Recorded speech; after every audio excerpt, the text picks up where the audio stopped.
من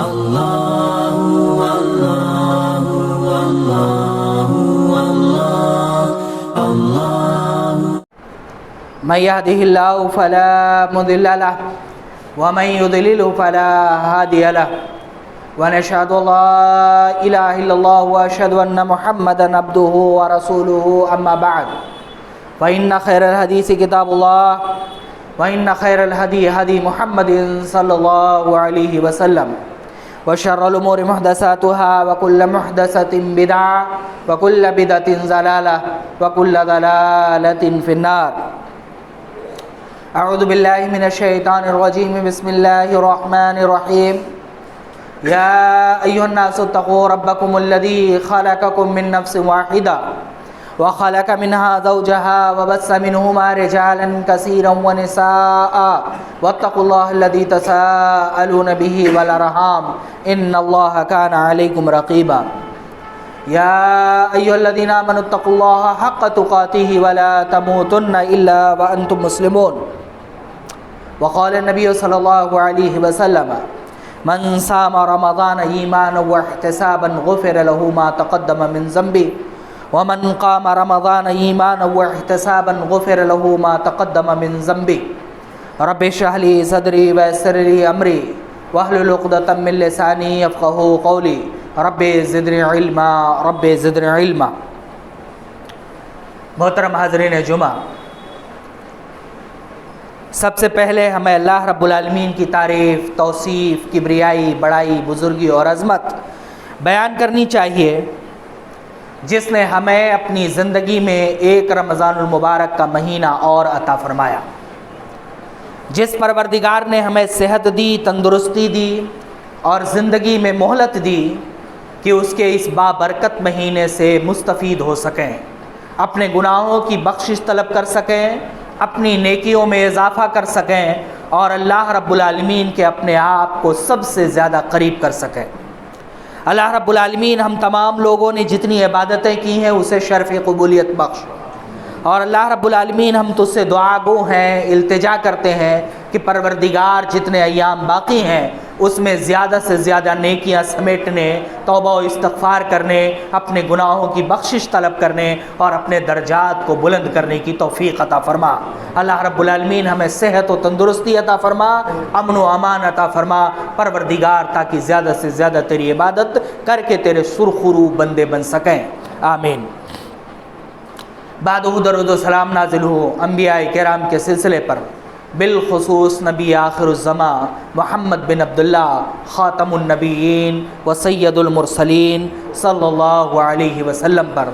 اللہ رب العالمین قیامت کے دن ہمیں آپ صلی اللہ علیہ وسلم کی شفاعت نصیب فرمائے. آمین.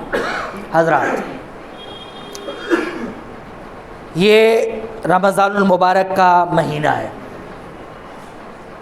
اور رمضان المبارک کے مہینے کے بارے میں اس سے پہلے خطبہ جمعہ میں میں نے ذکر کیا تھا کہ اللہ رب العالمین کے نزدیک یہ مہینہ کتنا محبوب اور پسندیدہ ہے.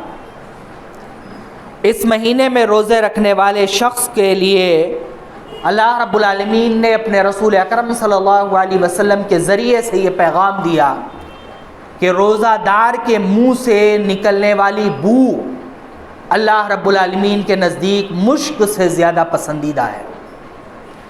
اللہ رب العالمین نے فرمایا کہ الصیام لی، روزہ بندہ میرے لیے رکھتا ہے اور اس کا اجر میں اپنے ہاتھوں سے دیتا ہوں. رمضان المبارک کے مہینے کی عظمت یہ ہے کہ پروردگار نے قرآن کریم جیسی لازوال، آخری اور ہماگیر کتاب کو نازل کرنے کے لیے اس مہینے کا انتخاب کیا. رمضان المبارک کی اہمیت اتنی مضبوط ہے کہ پروردگار نے تمام گزشتہ امتوں کو اس سے محروم رکھ کر کے خصوصی طور پر امت محمدیہ کو اس سے فیض یاب کیا، شرف بخشا اور انہیں یہ چیز عطا کی، جیسے جمعہ کا دن. رمضان المبارک کا مہینہ جہاں اپنی عظمتوں، اپنے فضائل، اپنے اہمیت کی وجہ سے بہت اعلیٰ بلند مقام پر فائز ہے، وہیں اس مہینے کے تئیں ہماری ذمہ داریاں بھی بہت زیادہ ہیں. میں نے اس سے پہلے خطبہ جمعہ میں رسول اکرم صلی اللہ علیہ وسلم کا ایک واقعہ آپ لوگوں کے سامنے رکھا تھا کہ رسول اکرم صلی اللہ علیہ وسلم ایک بار منبر پر چڑھے، پہلے زینے پر آمین، دوسرے زینے پر آمین اور تیسرے زینے پر بھی آمین کہا۔ نماز کے بعد صحابہ نے پوچھا کہ رسول اکرم صلی اللہ علیہ وسلم آپ نے خلاف معمول ایسا عمل کیوں کیا؟ اس سے پہلے آپ ایسا نہیں کرتے تھے۔ تو آپ نے فرمایا کہ جب میں پہلے زینے پر، دوسرے زینے پر، تیسرے زینے پر قدم رکھا اور آمین کہا تو جبریل نے 3 دعائیں کی۔ وہ 3 دعائیں میں نے سنی اور تینوں دعاؤں پر میں نے آمین کہا۔ آمین کا مطلب ہوتا ہے اے اللہ تو اسے قبول کر۔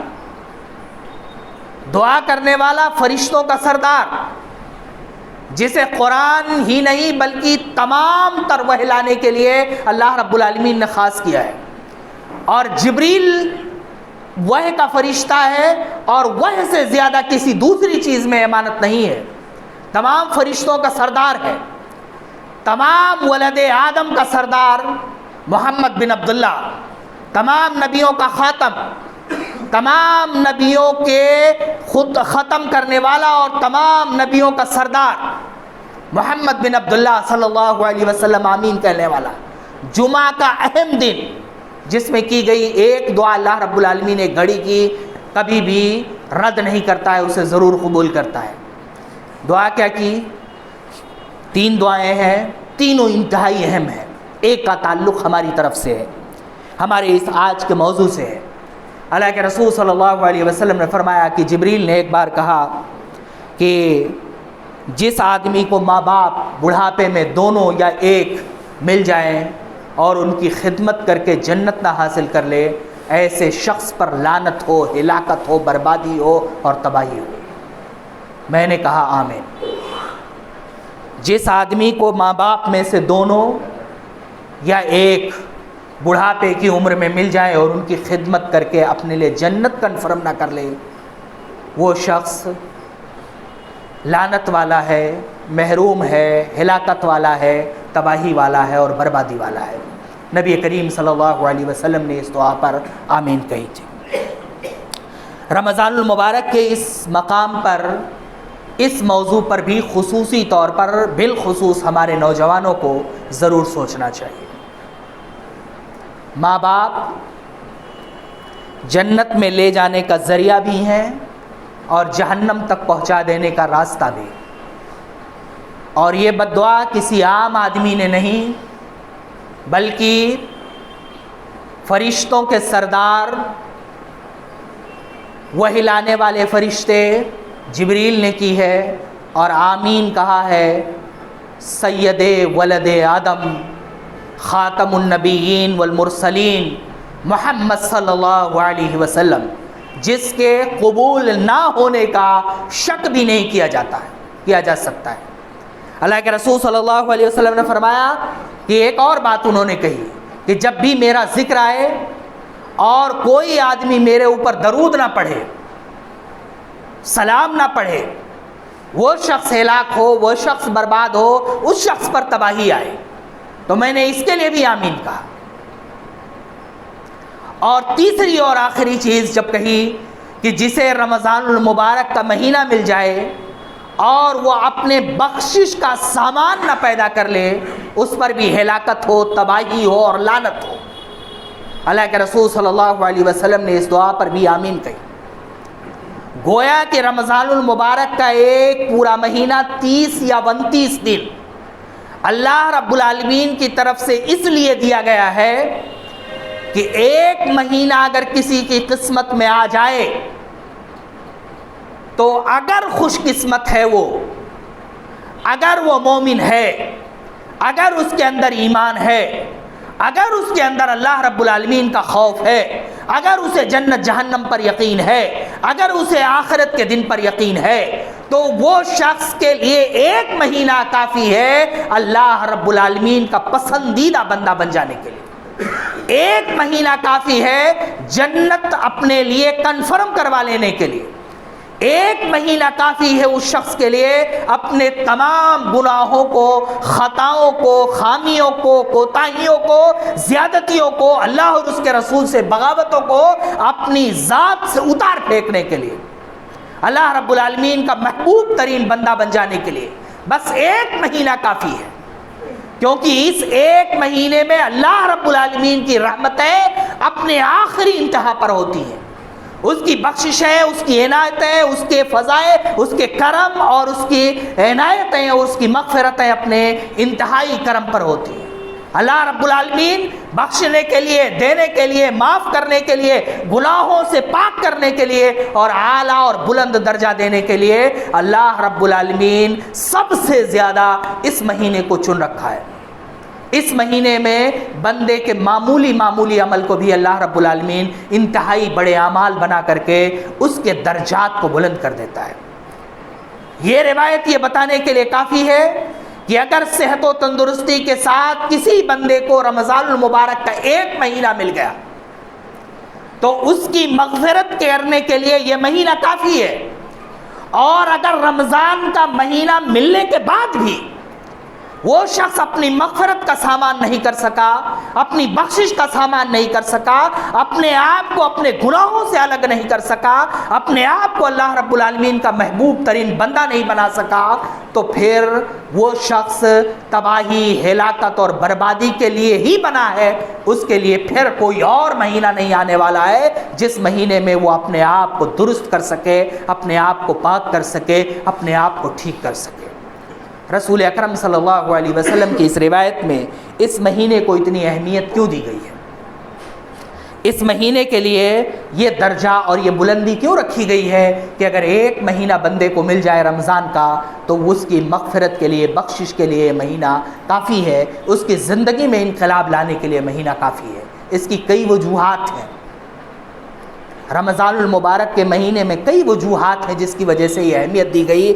سب سے پہلے بخاری اور مسلم کی روایت ہے کہ شرکش شیاطین کو اس مہینے میں قید کر دیا جاتا ہے۔ رمضان المبارک کا چاند ہوتے ہی شرکش اور بہکانے والے، گمراہ کرنے والے شیطانوں کو اللہ رب العالمین بیڑیاں پہنا دیتا ہے، انہیں بند کر دیتا ہے۔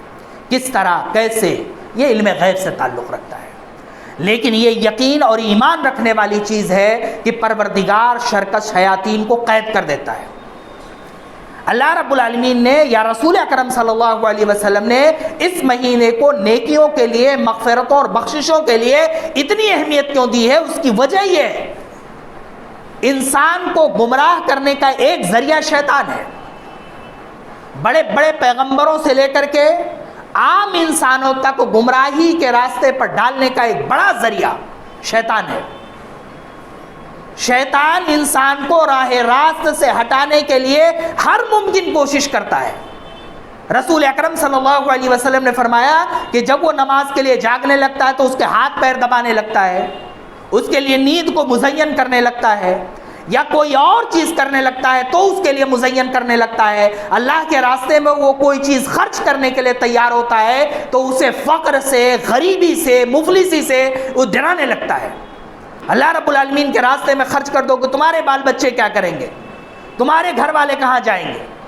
گویا کہ شیطان نیکیوں کے راستے میں ایک بڑا روڑا ہے۔ اسی کے ساتھ شیطان اللہ رب العالمین کے دربار میں بندے کو جا کر کے اپنی مغفرت طلب کرنے کے راستے میں بھی ایک روڑا ہے۔ شیطان انسانوں کو گمراہی کے راستے کی طرف لے جانے کا ایک ذریعہ ہے۔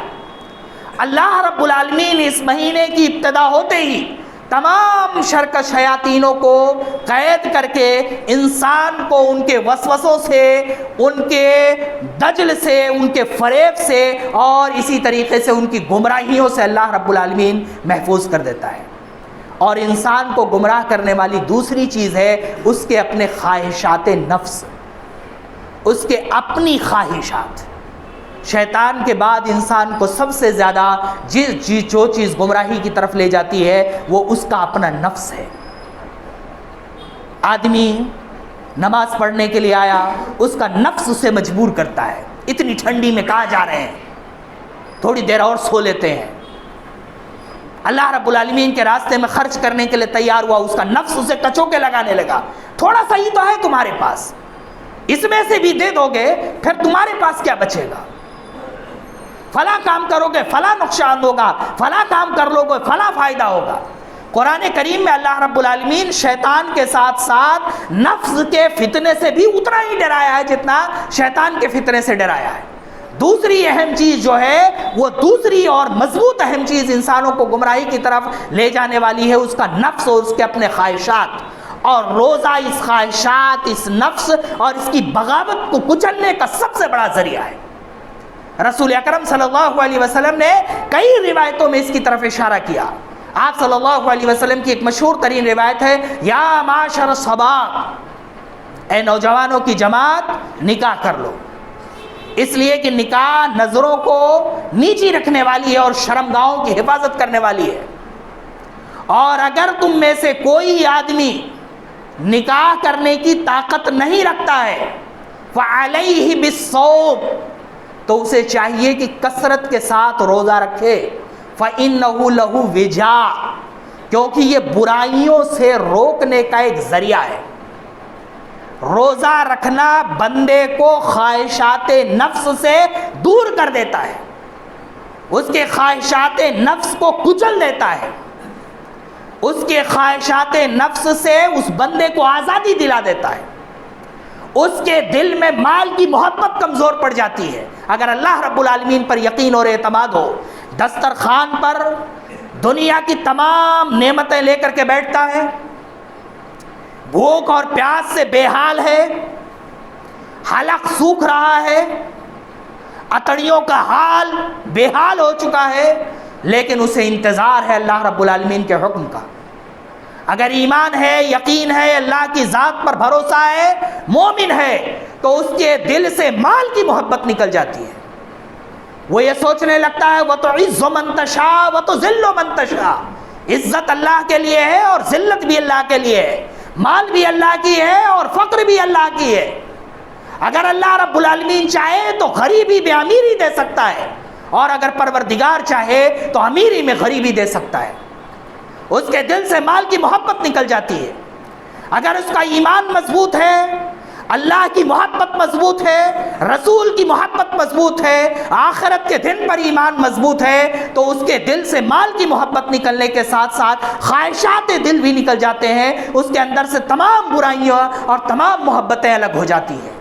پھر ایسی صورت میں اس کے خواہشات کچل جاتے ہیں، کمزور ہو جاتے ہیں، انسان کو گمراہی کی طرف ڈالنے والے یہ دو بڑے ذریعے ختم ہو جاتے ہیں، اور پورا ایک مہینہ اس بندے کے ساتھ یہی حالات رہتے ہیں۔ پھر ایسی صورت میں اگر وہ نمازیں نہیں پڑھتا ہے، روزے نہیں رکھتا ہے، زکوٰۃ نہیں دیتا ہے، روزے نہیں رکھتا ہے، قرآن کی تلاوت نہیں کرتا ہے، جھوٹ بولتا ہے، چوری کرتا ہے، زنا کرتا ہے، دھوکہ دیتا ہے، گناہ کرتا ہے، تو نہ تو اس کے خواہشات نفس کا دخل ہے اور نہ ہی شیاطین کا دخل ہے۔ گویا کہ یہ بندہ انسانیت کے دائرے سے اتنا گزر چکا ہے کہ اسے گمراہ کرنے کے لیے کسی بھی ابلیس کی ضرورت نہیں ہے، کسی بھی جن کی ضرورت نہیں ہے۔ اس کے اندر خود کئی ابلیس موجود ہیں، اس کے اندر خود کئی جن موجود ہیں، اس کے اندر خود کئی شر شیاطین موجود ہیں، جو اس کی گمراہی کو، اس کی تباہی کو اس کا مقدر بنا دیا ہے۔ اس کے دل پر مہر لگ چکا ہے، اس کا دل تباہ ہو چکا ہے، اس کا دل سیاہ اور کالا پڑ چکا ہے۔ اسی لیے اللہ کے رسول صلی اللہ علیہ وسلم نے آمین کہی تھی جبریل کی بدعا پر کہ اگر کسی رمضان المبارک کا ایک مہینہ مل جائے اور اپنی بخشش کا سامان نہ کر سکے تو ہلاکت ہو، تباہی ہو اور بربادی ہو، کیونکہ خواہشات روزہ رکھنے کی وجہ سے کمزور ہو چکے ہیں۔ اللہ رب العالمین کی محبت اپنے آخری درجے پر ہے، تقویٰ اور للہیت آخری درجے پر ہے، تمام شر شیاطین قید کر چکے ہیں، ہو چکے ہیں، اللہ رب العالمین کی رحمتیں اور بخششوں کی برکھا برس رہی ہے، قدم قدم پر، چپے چپے پر فرشتوں کی نگرانی لگا دی گئی ہے، اور ان سب نعمتوں کے ہونے کے باوجود برائیوں کی طرف جانے کے تمام راستے محدود ہونے اور مسدود ہونے کے باوجود ختم کر دیے اور بند ہو دے جانے کے بعد بھی اگر کوئی آدمی کی زندگی اسی داڑے پر گزر رہی ہے جو 12 سال میں سے 12 مہینوں میں سے 11 مہینے گزری، تو سن لیجئے، سمجھ لیجئے اور جان لیجئے کہ اللہ رب العالمین نے اس کے دل پر مہر لگا دی ہے۔ ختم اللہ علی قلوبہم وعلی سمعہم وعلی ابصارہم غشاوہ، اور اس کا دل سیاہ پڑ چکا ہے، اسے سدھارنے کے لیے کسی چیز کی کوئی ضرورت نہیں ہے، اور پھر ایسے شخص کے درست ہونے کے امکانات بھی نہ کے برابر ہیں۔ لہٰذا ہمیں رمضان المبارک کے اس مہینے کو غنیمت سمجھنا چاہیے، اپنے لیے بابرکت سمجھنا چاہیے، اور زیادہ سے زیادہ اللہ رب العالمین کو راضی کرنے کی کوششیں کرنی چاہیے، زیادہ سے زیادہ اللہ رب العالمین کو خوش کرنے کی کوششیں کرنی چاہیے۔ اللہ رب العالمین ہمیں کہنے سننے سے زیادہ عمل کرنے کی توفیق دے۔ وآخر دعوانا الحمدللہ رب العالمین۔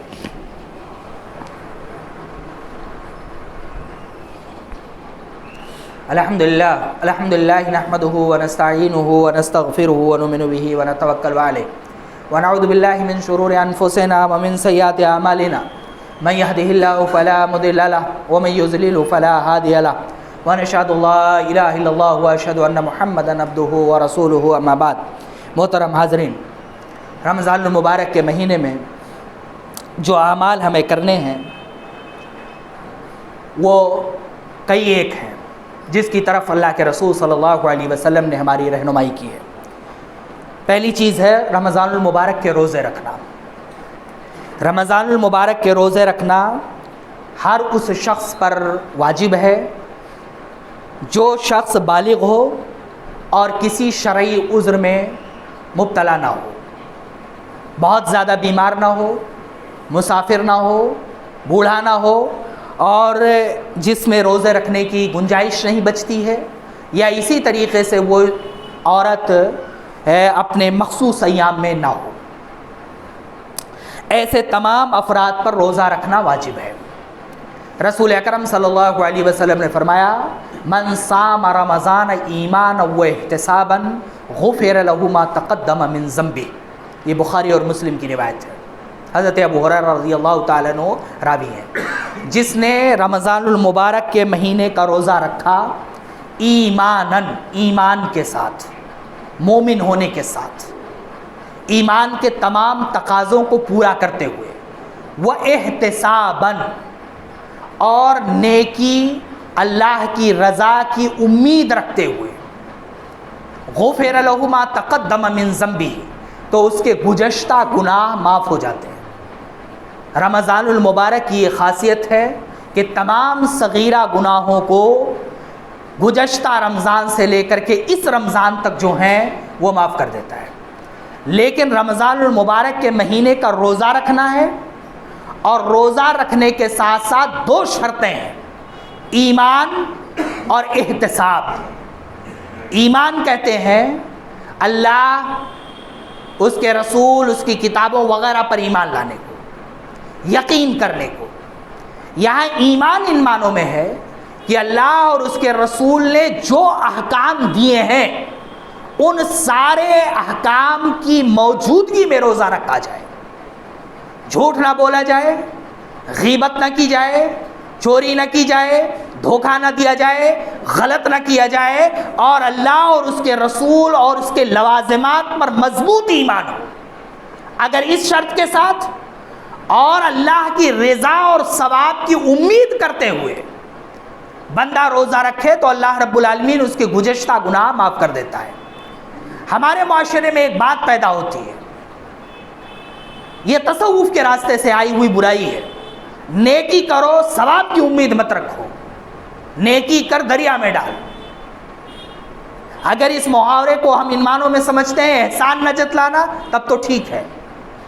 اسلام نیکیوں کو گن گن کر رکھنے کی بات کہتا ہے، اس کا شمار کرنے کی بات کرتا ہے، اور اسلام اپنی ہر نیکی پر پر یقین رہنے کی بات کرتا ہے کہ میری یہ نیکی ہے، میں نے کی ہے، اللہ اس کا مجھے ثواب چاہیے اور انشاءاللہ مجھے اس کا ثواب ملے گا۔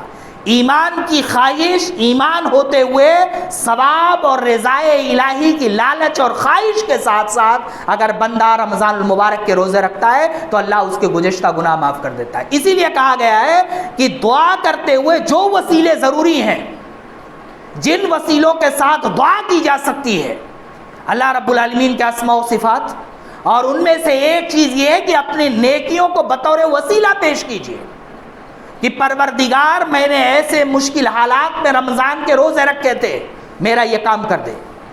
اتنے گرمی کے موسم میں نے اللہ رب العالمین تیرے لیے روزہ رکھا تھا، میرا کام کر دے۔ تو یہ دو چیزیں ضروری ہیں۔ روزہ رکھنا ہے، جو افراد روزہ رکھنے کی طاقت کے باوجود بلا کسی شرعی عذر کے روزہ چھوڑ دیتے ہیں، اگر وہ پوری زندگی روزہ رکھیں اس کی قضا کے لیے تو اس قضا کو پورا نہیں کر سکتے ہیں، اس کے برابر نہیں جا سکتے۔ ایک دن کا اگر روزہ بلا کسی شرعی عذر کے چھوڑ دیا، اللہ رب العالمین ایمان اور احتساب کے ساتھ ایک گزشتہ سال کے گناہ معاف کر دیتا، ما تقدم من ذنبی، جو گزشتہ گناہ ہے وہ معاف کر دیتا ہے۔ لیکن اگر کسی بلا شرعی عذر کے رمضان المبارک کا ایک روزہ چھوڑ دیا اور اس کی بھرپائی کے لیے بندہ پوری زندگی روزہ رکھے تو اس کی بھرپائی نہیں کر سکتا ہے، کیونکہ رمضان المبارک کے مہینے کی جو خاصیت ہے وہ دوبارہ اسے وہ خاصیت ملنے والی نہیں ہے۔ لہٰذا امت کے تمام افراد کو چاہیے کہ اپنی تمام مشغولیات کو ایک طرف رکھیں اور روزے کو سب سے زیادہ اہمیت دیں۔ روزہ نہ رکھنے کی بنیاد پر تمام وہ خاصیتیں، تمام وہ چیزیں، تمام رحمتیں اور برکتیں جو ملنے والی ہیں اس کا دروازہ کٹ جائے گا۔ رمضان المبارک کے مہینے میں دوسری چیز ہے قرآن کریم کی تلاوت، خصوصی طور پر رمضان سے اس کا تعلق ہے۔ میں نے گزشتہ خطبہ جمعہ میں اس پر تفصیل سے بات کی ہے۔ اول، قرآن کریم کی کثرت کے ساتھ تلاوت کی جائے۔ نمبر دو، قرآن کریم کو سمجھنے کی ہر ممکن کوشش کی جائے۔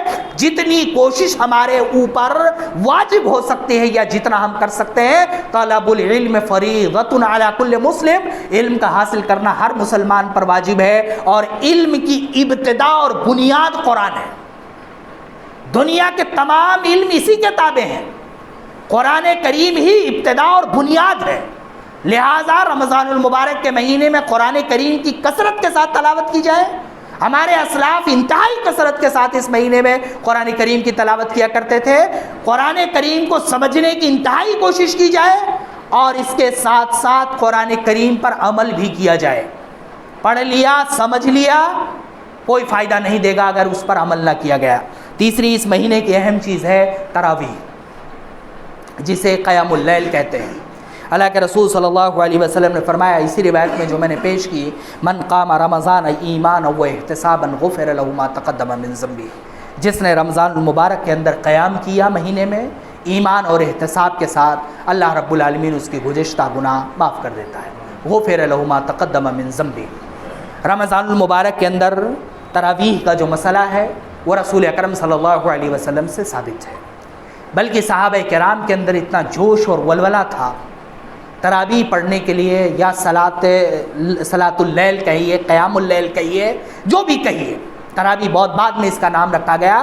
اتنا زیادہ ولولہ، اتنا زیادہ جوش تھا کہ رسول اکرم صلی اللہ علیہ وسلم نے 3 دن پڑھا کر کے خاموشی اختیار کر لی، اور اس کا سبب یہ بتلایا کہ مجھے ڈر ہے کہ تمہارا جوش اور تمہارا ولولہ دیکھ کر کے کہیں رب العالمین تمہارے اوپر واجب نہ کر دے اور تم یہ نہ کر سکو، اس لیے میں نے گھر کے اندر پڑھنا مناسب سمجھا اور مسجد میں آ کر کے تمہاری امامت نہیں کی۔ وہ معزز تھے زمانے میں مسلمان ہو کر، اور ہم خار ہوئے تارک قرآن ہو کر۔ رسول اکرم صلی اللہ علیہ وسلم صحابہ کی جوش سے ڈر جاتے تھے کہ رمضان المبارک کے قیام کو واجب نہ کر دیا جائے، اور آج مسجدیں مرثیہ خواہ ہیں کہ نمازی نہ رہے، وہ صاحب اوصاف حجازی نہ رہے۔ ہر مسجد میں تراویح پڑھنے کے لیے 2 صفیں 3 صفیں ہوتی ہیں۔ بازار میں چلے جائیے، مسلمانوں کی وہ تعداد ہے کہ لگتا ہی نہیں ہے کہ ان کے اندر کوئی انقلاب آیا ہے، کوئی تبدیلی آئی ہے۔ رب کی رحمتیں مسجدوں میں انتظار کر رہی ہیں، رب العالمین کی رحمتیں مسجدوں میں انتظار کر رہی ہیں تراویح کے ساتھ، اور مسلمان اپنے سر مار رہا ہے بازاروں میں جس کے بارے میں نبی کریم صلی اللہ علیہ وسلم نے کہا احب البلاد اللہ مساجدها وابغض البلاد اللہ اسواقها، اللہ رب العالمین کے نزدیک سب سے پسندیدہ جگہیں مساجد ہیں اور سب سے مبغوض جگہ بازار ہے۔ تراویح چل رہی ہے، نماز ہو رہی ہے، مسلمان ادھر ٹکریں مار رہا ہے۔ جب تباہی آتی ہے اس کے خلاف کیا جاتا ہے، اس پر سیاست اور سازشیں مسلط کی جاتی ہیں تو چلانے لگتا ہے، اللہ رب العالمین سے فریاد کرنے لگتا ہے، پروردگار ہم مسلمان ہیں، تیرے رسول کے ماننے والے ہیں، تیرے پیغمبر کو ماننے والے ہیں، تیری کتاب کو ماننے والے ہیں، تجھ پر ایمان لانے والے ہیں، تیرے دین کو آگے لے جانے والے ہیں، ہمارے اوپر مصیبت کیوں آتی ہے؟ مصیبت سے نجات کا ذریعہ تو مسجد میں تھا، مصیبت سے بچنے کا راستہ تو مسجد میں تھا، اپنے آپ کو بلند کرنے کا ذریعہ تو مسجد میں تھا۔ ہم نے وہ خاص ایام جسے اللہ کے رسول صلی اللہ علیہ وسلم کے صحابہ نے اتنی اہمیت دی کہ رسول کو ڈرنا پڑا کہ اگر جوش دے کر کے اللہ رب العالمین نے واجب کر دیا تو میری آگے کی امتوں کا کیا ہوگا۔ رسول اکرم صلی اللہ علیہ وسلم مسجد سے گھر سے نکل کر کے آخری وقت تک مسجد میں نہیں آئے اور صحابہ مسجد میں آخری وقت تک آپ کا انتظار کرتے رہے کہ اب آئیں گے، اب آئیں گے، اب آئیں گے، اب آئیں گے۔ سحری کے وقت تک رسول اکرم صلی اللہ علیہ وسلم کا انتظار کیا۔ اس وقت آپ نے آ کر کے بتایا کہ میں نے نماز اس لیے نہیں پڑھی کیونکہ مجھے خدشہ تھا اور ڈر تھا کہ یہ چیز تمہارے اوپر واجب نہ کر دی جائے۔ تراویح پڑھنے والے، قیام اللیل کرنے والے کہاں ہیں؟ کتنے لوگ ہیں؟ قیامت کے دن اللہ رب العالمین جب سوال کرے گا اور پوچھے گا کیا جواب ہوگا؟ جب صحابہ کرام کے سامنے بالمقابل ہمیں کھڑا کر دیا جائے گا، ایک طرف وہ جن کے خوف سے پیغمبر پیچھے ہٹ گیا کہ واجب نہ ہو جائے، اور ایک طرف اسی کے وارثین، اسی امت کے اخلاف، اسی امت کے بعد آنے والے لوگ جنہوں نے اس اپنے قیمتی اوقات کو بازاروں میں گھوم کر کے پھر کر کے بلا کسی کام کے گزار دیا، وہ کھڑے کیے جائیں گے۔ حساب کتاب میں رب العالمین جو پوچھے گا وہ پوچھے گا۔ کبھی اکیلے میں تصور کر کے سوچئے گا، شرم سے خود ہی زمین میں گڑ جائیں گے۔ جس دن رسول اکرم صلی اللہ علیہ وسلم کے سامنے کھڑا کر دیا جائے گا قیامت کے دن، اور نامہ اعمال ہاتھ میں پکڑا دیا جائے گا، ایک طرف وہ صحابہ کرام ہیں جو اس انتظار میں پوری رات بتا دیا مسجد میں کہ رسول اکرم صلی اللہ علیہ وسلم نکل کر کے آئیں گے اور ابھی قیام اللیل کرائیں گے، اور ایک طرف امت کا وہ حصہ ہے جو بازاروں میں صرف اس لیے گھوم رہا ہے کہ بس گھومنا ہے، کوئی کام دھام نہیں ہے۔ ان کے سامنے کھڑے ہو کر کے خود شرم سے ڈوب جائیں گے۔ اللہ رب العالمین کا حساب کتاب اس کے بہت بعد میں ہوگا۔ لہٰذا ہمیں اس مہینے میں خصوصی طور پر قیام اللیل کو اہمیت دینی چاہیے۔ جماعت کے ساتھ قیام اللیل کو اس لیے مشروع کیا گیا حضرت عمر بن خطاب رضی اللہ تعالیٰ عنہ کے زمانے میں، کیونکہ یہ خدشہ پیدا ہو گیا تھا کہ لوگوں کو قرآن بہت زیادہ یاد نہیں ہے، گھروں میں وہ اچھی طرح سے پڑھ نہیں سکتے ہیں، لیکن وہ بذات خود اکیلے اپنے گھر میں جا کر کے پڑھا کرتے تھے۔ لہٰذا مسجدوں میں قیام اللیل کی جائے یا گھر میں جا کر کے قیام اللیل کی جائے، دونوں چیزیں ضروری ہیں۔ افضل یہ ہے کہ گھر میں پڑھا جائے، لیکن اگر یہ خدشہ ہو کہ گھر میں جا کر کے نہیں پڑھ سکتے ہیں، اکیلے نہیں پڑھ سکتے ہیں، تو اس آدمی کے لیے واجب ہے، ضروری ہے، افضل یہ ہے کہ وہ مسجد میں آ کر کے پڑھ لے تاکہ خدشہ اور خطرہ نہ رہے۔ ٹھیک، یہ بات۔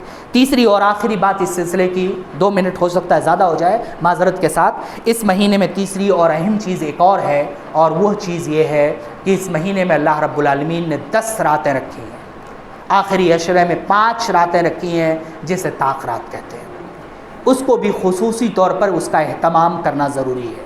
قرآن کریم میں اللہ رب العالمین نے فرمایا کہ جو ہے یہ مہینہ 1000 رات کی عبادتوں سے افضل ہے۔ اگر کسی بندے کو یہ مہینہ، یہ رات مل جائے، اگر آپ حساب جوڑیں گے تو تقریباً 84 سال بنتے ہیں۔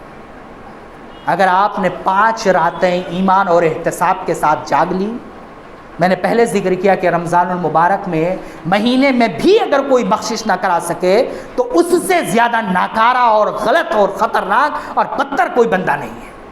5 راتیں اگر کسی بندے نے پوری راتیں ایمان اور احتساب کے ساتھ گزار لی تو اسے یہ وقت ملنا ہی ملنا ہے۔ ان 5 راتوں کے علاوہ یہ وقت نہیں ہوتا ہے۔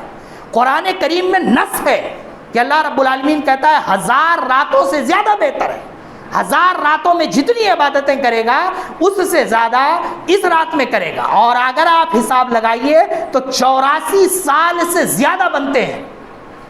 ایک رات عبادت کیجئے اور 84 سال سے زیادہ عمر کے ثواب کما لیجئے۔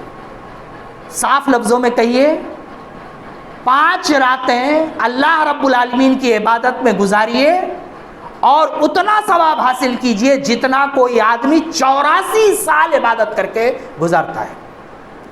بہت کم ہی لوگ ہوتے ہیں جن کی عمر 84 سال پہنچتی ہے، کیونکہ نبی کریم صلی اللہ علیہ وسلم نے فرمایا ہماری امت کی عمریں 60 سے 70 سال کے بیچ میں ہوتی ہیں۔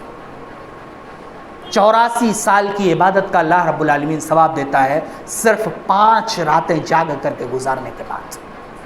اور خود دل پر ہاتھ رکھ کر کے یہ سوچئے گا ضرور، شیطان قید کر دیا گیا، خواہشات نفس کمزور کر دیے گئے، قدم قدم پر فرشتوں کا پہرا لگا دیا گیا، نیکیوں کا درجہ بلند کر دیا گیا، تراویح کے ذریعے مغفرت کا سامان کر دیا گیا، روزے کے ذریعے مغفرت کا سامان کر دیا گیا۔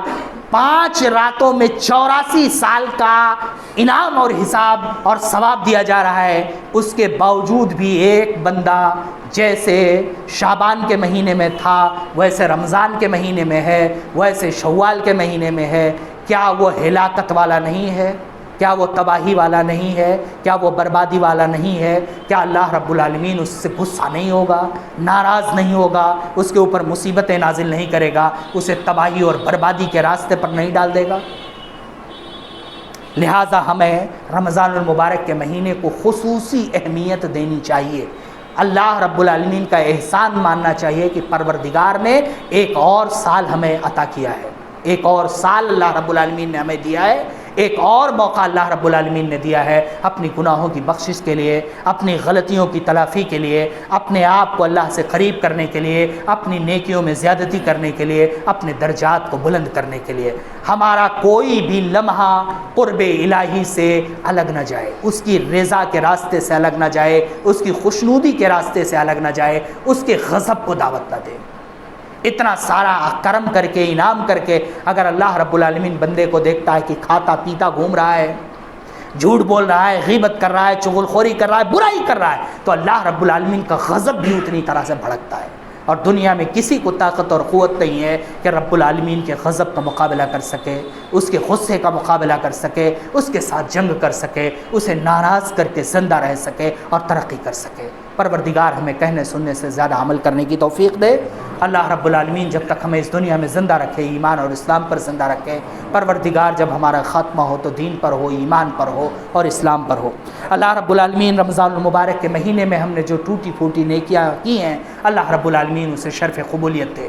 اللہ رب العالمین جو ایام باقی رہ گئے ہیں ان ایام کو اچھی طریقے سے استعمال کرنے اور اپنی مغفرت اور رحمت کا بخشش کا سامان کرنے کی توفیق عطا فرما۔ اللہ رب العالمین ہم میں جو بیمار ہیں انہیں شفاء کلی عطا فرما۔ اللہ رب العالمین ہم میں جو انتقال کر گئے ان کی قبروں کو نور سے بھر دے، انہیں جنت الفردوس میں اعلیٰ سے اعلیٰ مقام دے۔ اللہ رب العالمین دنیا میں مسلمان جہاں کہیں بھی پریشان حال ہیں، رب العالمین ان کی پریشانیوں کو دور فرما، غیب سے ان کے مدد کی کوئی سبیل عطا فرما۔ اللہ رب العالمین ہم میں سے جو دین سے دور ہیں انہیں دین کی طرف لوٹنے کی توفیق دے۔ اللہ رب العالمین ہم میں سے جو بے راہ رو ہیں، اللہ رب العالمین انہیں سیدھے راستے کی طرف لوٹنے کی توفیق دے۔ اللہ رب العالمین ہمیں ہمت دے، حوصلہ دے، توفیق دے کہ اپنے ملک میں اپنے بزرگوں کی وراثتوں کی حفاظت کر سکیں۔ اللہ رب العالمین ہمیں ہمت دے، حوصلہ دے اور توفیق دے کہ پروردگار ہم اپنے آئندہ آنے والی نسلوں کی صحیح اسلامی تربیت کر سکیں، انہیں دین کے لیے مخلص بنا سکیں۔ اللہ رب العالمین ہمیں اسلام کے راستے میں قبول فرما۔ اللہ رب العالمین ہماری عبادتوں کو قبول فرما۔ اللہ رب العالمین ہمارے روزوں کو قبول فرما۔ اللہ رب العالمین ہمارے نیک اعمال کو قبول فرما۔ اللہ رب العالمین ہمارے صدقات، زکوٰۃ اور اللہ تیرے راستے میں خرچ کیے ہوئے تمام اعمال کو قبول فرما۔ اللہ رب العالمین ہمیں اپنے راستے میں قبول فرما۔ اللہ رب العالمین ہمیں اپنے راستے پر سیدھے طریقے سے چلنے کی توفیق دے۔ دنیا میں جب تک زندہ رکھ، دین پر، ایمان پر اور اسلام پر زندہ رکھ۔ پروردگار جب ہم اس دنیا کو چھوڑ کر کے جائیں تو دین پر، ایمان پر اور اسلام پر چھوڑ کر کے جائیں۔ وآخر دعوانا الحمدللہ رب العالمین۔ اللہم صلی علی محمد وعلی وعلى آل محمد كما صليت على إبراهيم وعلى آل إبراهيم إنك حميد مجيد اللهم بارك على محمد وعلى آل محمد كما باركت على إبراهيم وعلى آل إبراهيم إنك حميد مجيد إن الله يأمركم بالعدل والإحسان وإيتاء ذي القربى وينهى عن الفحشاء والمنكر والبغي يعظكم لعلكم تذكرون اذكروا الله يذكركم واستجب لكم ولذكر الله تعالى وأولى وأجل وأتم وأكبر.